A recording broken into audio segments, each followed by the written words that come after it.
Good morning दोस्तों। आज हम वापस तैयार हैं नए वीडियो के साथ। पिछले वीडियो में हमने कूलाम का नियम, उस नियम का सदिश निरूपण और बहुल आवेशों के अध्यारोपण सिद्धांत को पढ़ा था। और आज हम लोग विद्युत क्षेत्र तीव्रता पढ़ेंगे। उसके बाद हम लोग द्विध्रुव और द्विध्रुव आघूर्ण पढ़ेंगे और द्विध्रुव आघूर्ण के दो कंडीशंस के ऊपर चर्चा करेंगे दोस्तों। पहली कंडीशन, उसके अक्ष पर विद्युत क्षेत्र तीव्रता कितनी होती है, और दूसरी कंडीशन होगी उसके निरक्ष पर विद्युत क्षेत्र तीव्रता कितनी होती है। उसके बाद हम लोग बल आघूर्ण जो टॉ होता है उसका मान निकालेंगे और टॉ की यूनिट भी निकालेंगे और टॉ की विमा कितनी होती है वो भी निकालेंगे। इन 3-4 टॉपिकों के बाद आज का ये चैप्टर पूरा हो जाएगा। इसीलिए आप रफ कॉपी ले लीजिए और सबसे पहले हम लोग विद्युत क्षेत्र तीव्रता और उसके बाद उस विद्युत क्षेत्र तीव्रता को मान निकालेंगे द्विध्रुव के ऊपर, उसके बाद बलाघूर्ण निकालेंगे। तो चलिए आप इस वीडियो को पूरा देखिए और मेरे साथ बने रहिए। आज हम लोग जो पहला जो चैप्टर है उसको फिनिश करेंगे दोस्तों। तैयार हो जाइए आज के टॉपिकों के लिए। सबसे पहले विद्युत क्षेत्र पढ़ेंगे, इलेक्ट्रिक फील्ड। उसके बाद विद्युत क्षेत्र तीव्रता पढ़ेंगे, इलेक्ट्रिक फील्ड इंटेंसिटी। उसके बाद विद्युत द्विध्रुव और विद्युत द्विध्रुव आघूर्ण, इलेक्ट्रिक डाइपोल और इलेक्ट्रिक डाइपोल मोमेंट। उसके बाद हम लोग विद्युत द्विध्रुव के दो जगह पर, एक तो अक्षीय लाइन और एक इसकी निरक्षीय रेखा जो होती है उसके ऊपर विद्युत क्षेत्र तीव्रता निकालेंगे। फिर हम लोग बल आघूर्ण टॉ का मान निकालेंगे। तो हम लोग शुरू करते हैं सबसे पहला टॉपिक। अब हम पढ़ रहे हैं विद्युत क्षेत्र और विद्युत क्षेत्र तीव्रता। देखिए, कोई चार्ज Q अपने चारों ओर एक ऐसा क्षेत्र उत्पन्न करता है जिस क्षेत्र में वो अपना प्रभाव दिखा सकता हो। यानी इस चारों ओर क्षेत्र में कोई भी दूसरा आवेश आता है तो उस आवेश को या तो ये खींच लेता है या ये धक्का दे देता है। तो इस प्रकार से किसी भी चार्ज के चारों ओर ऐसा क्षेत्र जिसमें चार्ज अपना प्रभाव दिखाता है वो विद्युत क्षेत्र होता है। अब विद्युत क्षेत्र में ही विद्युत क्षेत्र तीव्रता उत्पन्न होती है। विद्युत क्षेत्र में विद्युत क्षेत्र तीव्रता एक बल की तरह काम करती है। जब हम लोग कोई इस विद्युत क्षेत्र में कोई Q0 आवेश रखते हैं तो अगर ये प्लस आवेश है और ये भी प्लस आवेश है तो ये जो प्रधान आवेश है ये इस परीक्षण आवेश को धक्का देकर बाहर निकाल देगा, और अगर ये माइनस होगा तो ये खींचकर पास ले आएगा। इस तरह से किसी आवेश पर धक्का देना या खींचना बल कहलाता है। अगर आपके पास दो आवेश है और उनके बीच में कोई डिस्टेंस है तो जो बल होगा वो कूलाम बल होगा। कूलाम बल। अब ये जो कूलाम बल होता है ये दो चार्जों के बीच में इस तरह का को जोड़ा होता है। तो कितना होता है ये अभी हम पीछे हमने पढ़ा है। अगर मान लीजिए डिस्टेंस R है तो ये फोर्स होता है F equal Q0 upon 4 pi epsilon not R square R cap. या आपको Q0 क्या है, एप्सिलॉन नॉट क्या है, इसकी डिटेल्स आपके पीछे के वीडियो में हो चुकी हैं। ये हमारे पास विद्युत क्षेत्र है। अब देखिए, माइकलसन फैराडे ने क्या कहा था कि अगर आपके पास कोई एक चार्ज है और उस एक चार्ज पर कितना फोर्स लगे, वो एक अकेला चार्ज कितना फोर्स लगा सकता है, वो लगा सकता है QE। ये माइकल फैराडे की बात है। और E क्या चीज़ है? विद्युत क्षेत्र तीव्रता। E equal F upon Q। अभी अगर मान लीजिए यहाँ पर ये आवेश बहुत छोटा है तो हम लोग इसको Q0 लिख देंगे। अब देखिए, किसी भी बिंदु की तीव्रता निकालने के लिए आप लोगों को सूत्र मिल गया। इस सूत्र में कूलाम बल का मान रख दीजिए और कूलाम बल का मान रख देंगे तो हमारे पास ये वैल्यू आ जाएगी E equal Q0 upon 4 pi epsilon not R square, और बट्टे में क्या है Q0। दूरी कौन सी है R कैप। ये Q0 से Q0 कट गया, E इक्वल हमारे पास वैल्यूज आ गई। तो कहने का मतलब यह है, अब इसकी यूनिट क्या होती है, E equal F upon Q की यूनिट क्या होती है दोस्तों? यूनिट होती है इसकी बल की तो न्यूटन होती है और इसकी कूलाम होती है, न्यूटन प्रति कूलाम। विमा कितनी होती है? न्यूटन की होती है MA। MA इसका फॉर्मूला होता है और इसका होता है IT। क्यों? क्योंकि आवेश Q बराबर क्या होता है? IT। अब इसकी विमा निकालेंगे। m की विमा 1, जो त्वरण है उसकी विमा L1 T⁻⁻2, और बट्टे में धारा की विमा A1, क्योंकि धारा का मात्रक एम्पियर होता है, समय का होता है T1। ये जब घातें ऊपर जाएगी तो माइनस की हो जाएगी, तो ये तो हो जाएंगे -3 और ये हो जाएगा -1। ये इस विद्युत क्षेत्र और विद्युत क्षेत्र तीव्रता है। एक बार थोड़ा सा आप इस नोट का आप स्क्रीनशॉट लेकर इसे एक बार आराम से समझ सकते हैं कि फैराडे ने क्या कहा था, संतुलन की अवस्था में इसका क्या मान होता है और किस तरह से इसका मात्रक निकालते हैं और क्या इसकी विमा होती है। अब दोस्तों दूसरा टॉपिक, किसी बिंदु वत आवेश के कारण किसी बिंदु पर विद्युत क्षेत्र तीव्रता, intensity of electric field at a point due to a point charge.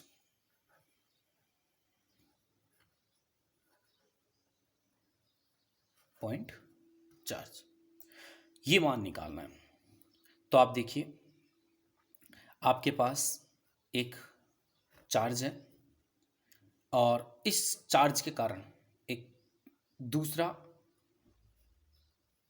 ये पॉइंट चार्ज, इस पर आपको तीव्रता E निकालनी है इसकी। तो सबसे पहले इस पर इसका फोर्स निकाल लीजिए। मान लीजिए कि ये दूरी R है। अब ये कूलाम का बल, कूलाम नियम जो पहला टॉपिक था उसके अनुसार हो गया ये पूरा का पूरा। तो देखिए F निकालेंगे इसका, कूलाम बल, क्योंकि दो चार्ज होते हैं, दो या दो से अधिक चार्ज तो कूलाम बल लगता है। एक अकेले चार्ज पर माइकल जो अभी फैराडे का आपने पढ़ा था वो बल लगता है। तो ये होगा Q0 अपॉन 4 पाई ε0 और डिस्टेंस है R², और जो डायरेक्शन है वो R कैप। फोर्स आ गया। अब हम लोग तीव्रता निकालेंगे। तीव्रता E equal Q upon E equal अभी हमारे पास मान आया था F अपॉन Q0। तो F का देखिए ये जो मान है F का, ये मान उठा के यहाँ रख दीजिए। तो ये आ जाएगा Q0 अपॉन 4 पाई ε0 R², और नीचे Q0 पड़ा ही है, Q0 से Q0 कट गया तो E इक्वल Q अपॉन 4 पाई ε0 R² R के। ये विद्युत क्षेत्र तीव्रता आ गई किसके कारण? किसी एक पॉइंट चार्ज के कारण। किस पर? Q0 के ऊपर। तो इसको हम लोग अब इसकी डिपेंडेंसी समझेंगे, किस पर डिपेंड करता है ये। तो E जो है वो समानुपाती होता है Q के, देखिए ये रहा, और E व्युत्क्रमानुपाती होता है किसके? R² के। तो जितना चार्ज ज़्यादा होगा तीव्रता ज़्यादा होगी, जितनी दोनों चार्जों के बीच दूरियां ज़्यादा होगी तीव्रता कम होगी, और जितनी दूरियां कम होगी तीव्रता उतनी ज़्यादा होगी। तो ये तो स्ट्रेट लाइन हो जाएगा E और Q, और ये दूसरा है E और R, ये इस तरह का ग्राफ बनेगा। तो ये चीज़ आपको ध्यान रखनी है। अब दोस्तों आप इसका स्क्रीनशॉट लेकर आप थोड़ा देख सकते हैं। आप देखिए, इसका आप स्क्रीनशॉट ले लीजिए, उसके बाद इसको थोड़ा पढ़िए कि हम लोग किस तरह से इक्वेशन नंबर 1 प्राप्त करेंगे, कूलाम का नियम। उसके बाद ये विद्युत क्षेत्र तीव्रता का सूत्र E equal F upon Q0 होता है, इसमें मान रख देंगे, रिजल्ट कट जाएगा, ये हमारे पास आलेख प्राप्त हो जाएंगे। तो ये चीज़ आपको समझनी है दोस्तों। तो आप इसको समझें, रफ कॉपी में लिखें। विद्युत क्षेत्र तीव्रता किसी एक बिंदु आवेश के कारण। अब इसके आगे हम लोग पढ़ेंगे विद्युत द्विध्रुव आघूर्ण और विद्युत द्विध्रुव के कारण अक्ष पर विद्युत क्षेत्र तीव्रता। तो आप थोड़ा सा इस वीडियो को पूरा देखें ताकि आपको आज के टोटल वीडियो अच्छी तरह से समझ में आ जाए। आइए दोस्तों, अब हम आज का सबसे इम्पोर्टेंट टॉपिक, विद्युत द्विध्रुव के कारण अक्षीय रेखा के ऊपर विद्युत क्षेत्र तीव्रता निकालनी है। Intensity of electric field eight point on the axial line of an electric dipole. तो दोस्तों इसको मैं डायग्राम के बेस पे समझा रहा हूँ, पूरे टॉपिक को आप ध्यान से देखेंगे, ये बहुत इंपॉर्टेंट है। देखिए हमारे पास ये एक डाइपोल है,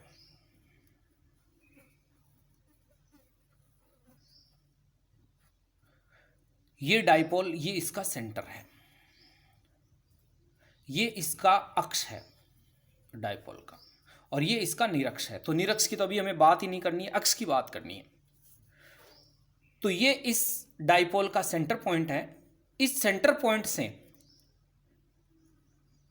एक डिस्टेंस r पर ये एक्स के ऊपर P बिंदु स्थित है। इस पर आपको विद्युत क्षेत्र तीव्रता E निकालनी है। किस पर? P पर। तो P कितना दूर है सेंटर से? R दूरी पर। सेंटर से ये प्लस Q आवेश कितना दूर है? A दूरी पर। और ये माइनस Q, ये भी A पर। क्यों? क्योंकि इसकी टोटल डिस्टेंस कितनी होती है? 2a। टोटल डिस्टेंस होती है 2a।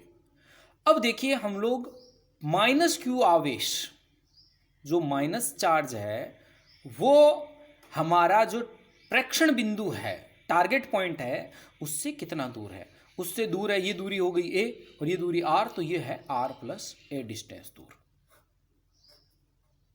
इसे E1 मान लीजिए आप। कौन सा? जो माइनस Q से है। अब दूसरा चार्ज हमारे पास प्लस Q वाला है, ये इस टारगेट पॉइंट से कितना दूर है? ये है r minus a distance, r minus a, क्योंकि टोटल r है, ये a इससे घट जाएगी। अब देखिए हम लोग, ये है आपके पास E2। तो इस E यहां पर जो आपका पास टारगेट पॉइंट है P, इसके ऊपर आपको इंटेंसिटी निकालनी है। तो आप कैसे निकालोगे? Q के कारण, माइनस Q के कारण और प्लस Q के कारण। पॉजिटिव और नेगेटिव जो चार्जेस हैं उनकी जो इंटेंसिटी है उनको हम टोटल कर देंगे। तो टोटल करेंगे तो ये हमारे पास टोटल E इक्वल आएगा E1 प्लस E2। अब E1 हमें अभी निकालनी पड़ेगी।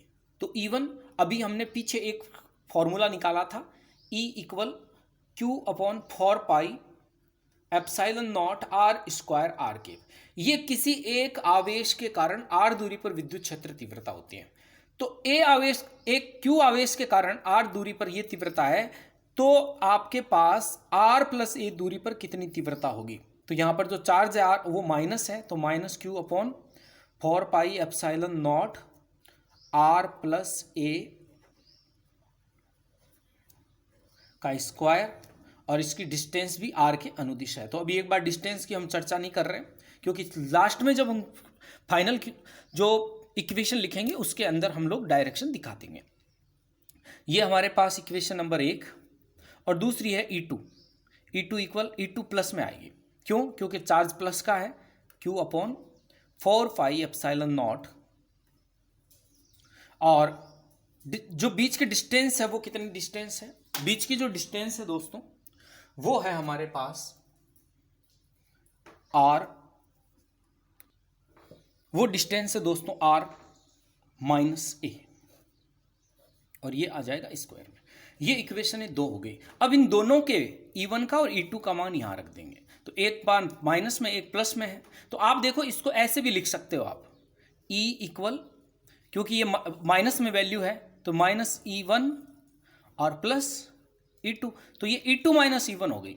क्या हो गई? E2 minus E1। तो आप लोग E2 माइनस E1 ऐसे भी लिख सकते हैं, E equal E2 minus E1। कैसे आया माइनस? क्योंकि ये जो तीव्रता है ये ऋणात्मक है, क्योंकि चार्ज नेगेटिव है यहाँ पे।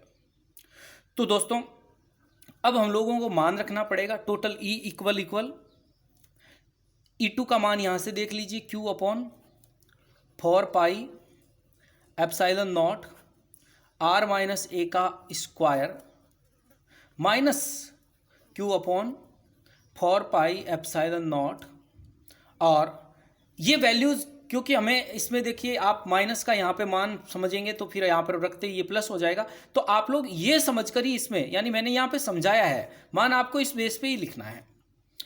माइनस ये हो गया आपके r प्लस a का स्क्वायर, और ये आपके पास वैल्यूज आ गई। अब इसमें जो कॉमन है वो ले लीजिए आप, E इक्वल कॉमन है आपके पास Q upon 4 pi epsilon not, और कोष्टक में मान आ जाएगा 1 अपॉन r माइनस a का square minus 1 upon r plus a का स्क्वायर। अब हम लोग इसके आगे के मान को निकालते हैं। तो देखिए, इसको आप a माइनस b का होल स्क्वायर और a प्लस बी के होल स्क्वायर से प्रसार करके लिख देंगे। तो देखिए ये वैल्यूज फाइनल आ जाएगी, ई इक्वल क्यू अपॉन 4 पाई।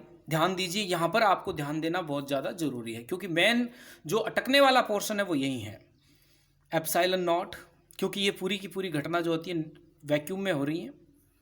ये हो जाएगी आपके पास 1/r² प्लस a² और -2ra, है ना दोस्तों। हम सीधा मान नहीं निकाल कर इसका लय से लेकर वैसे निकाल लें और आसान रहेगा हमारे लिए। तो देखिए कैसे निकालें, लय से लेके इसका मान निकालते हैं। E इक्वल क्यू अपॉन 4 पाई ε0 कोष्टक, इसका हो गया आपके पास r माइनस ए का होल स्क्वायर और दूसरा हो गया r प्लस ए का होल स्क्वायर। तो हम लोग इसमें पहले जो मान है उसको देखते हैं। पहले हम लोगों को प्लस की वैल्यूज़ लिखनी पड़ेगी, क्योंकि माइनस की है तो इसके अंदर जो चीज़ लिख दीजिए r प्लस ए का whole square minus r minus A का होल स्क्वायर, ये चीज़ लिखेंगे दोस्तों। अब हम लोग ये चीज़ लिखने के बाद हम इनका a प्लस बी के होल स्क्वायर से प्रसार कर देंगे। तो E इक्वल क्यू अपॉन 4 पाई ε0, यहाँ ध्यान दीजिए आप, r² plus a² plus 2ra, ये हो गया माइनस कोष्टक, ये हो जाएगा आपके पास r² plus a² minus 2ra, और बट्टे में आपके पास जो मान है वो लिख देंगे r माइनस ए का whole square कोष्टक r plus A का होल स्क्वायर। ये पूरा रिजल्ट है। अब देखिए ये माइनस जब कोष्टक खोलेंगे तो ये माइनस का हो जाएगा, यानी प्लस प्लस माइनस के हो जाएंगे, ये भी माइनस का हो जाएगा और ये प्लस का हो जाएगा। तो ये इससे कट जाएगा a से, और r² इससे कट जाएगा। तो दोस्तों जो वैल्यू बचेगी वो होगी E इक्वल क्यू अपॉन 4 पाई ε0 कोष्टक, ये आ जाएगा 2ra अपॉन, नहीं सॉरी 4ra आएगा ये, क्योंकि दो और दो जुड़ जाएंगे, ये 4ra, और नीचे का जो मान है उस मान के अंदर हम लोगों को क्या करना है कि इसको ऐसे लिख सकते हैं r² माइनस a² का होल स्क्वायर, क्योंकि ये चीज़ हम लोगों को पहले छोटी कक्षाओं में पढ़ाई गई है, तो आप भी इसका ध्यान रखें। अब हम लोगों को यहाँ पर ये जो वैल्यूज़ आने के बाद देखिए हम लोगों को ये मानना है कि यहाँ r जो है ना उसकी तुलना, r बहुत बड़ा है किसकी तुलना में, a की तुलना में, तो r² की तुलना में a² नगण्य होगा। नगण्य कौन होगा, a², न कि a। तो यहाँ पे जो a² है, r बहुत बड़ा है, कहने का मतलब जैसे मान लीजिए आप लोग देखें 2 और 4 में, अब हमको पता है कि 2 है वो 4 से छोटा है, परंतु जब इनके स्क्वायर कर दें तो 2 का स्क्वायर 4 हो गया और 4 का स्क्वायर कितना हो गया, ये हो गया आपके पास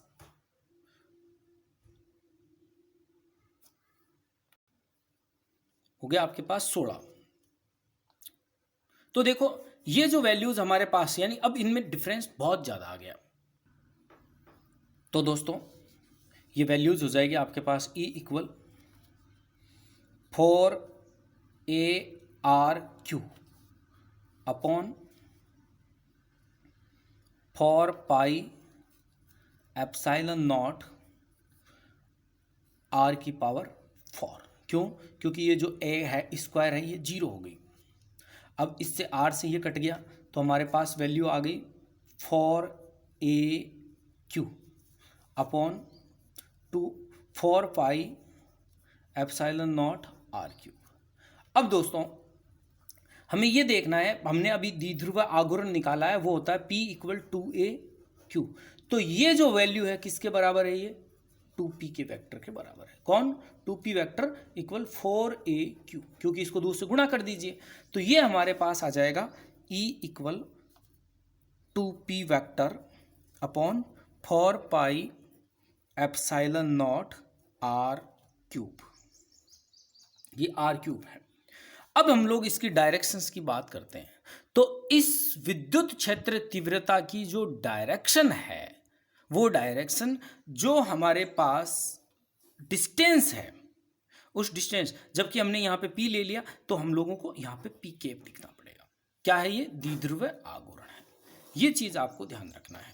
तो विद्युत क्षेत्र तीव्रता और इसकी अलग अलग कंडीशंस, और फाइनली आपको ये मान पूछेंगे, और ये बहुत इंपॉर्टेंट टॉपिक है। एक बार दोबारा देख लीजिए, डायग्राम बनाइए, E1 का मान निकालिए, E2 का मान निकालिए, E1 + E2 में इसका मान रख दीजिए, फिर यहाँ पर फिर आप इसका ऐसे कॉमन ले लीजिए, कॉमन लेकर फिर हम लोग इसको लैसे ले लेंगे, लैसे लेकर a + b के होल स्क्वायर से इसका प्रसार कर देंगे, फिर इन लैसे को वर्ग में लिख देंगे और इनको काट कर 4ra, फिर इसको यहाँ पर r² a² के तुलना में बहुत बड़ा है तो ia² को नगण्य मान लेंगे, ये मान लिख देंगे, फिर द्विध्रुव आघूर्ण में हम लोग इसके मान को रख देंगे और फाइनल विद्युत क्षेत्र तीव्रता का मान हमारे पास ये आ जाएगा। ये ध्यान रखना है। एक बार दोबारा देखें, रफ कॉपी में लिखें, ये इंपॉर्टेंट टॉपिक है, आपको माध्यमिक शिक्षा बोर्ड पूछता जरूर है, टेस्टों में जरूर आता है, हाफ ईयरली में जरूर आता है, इसलिए आप इसको थोड़ा ध्यान से देखिए दोस्तों।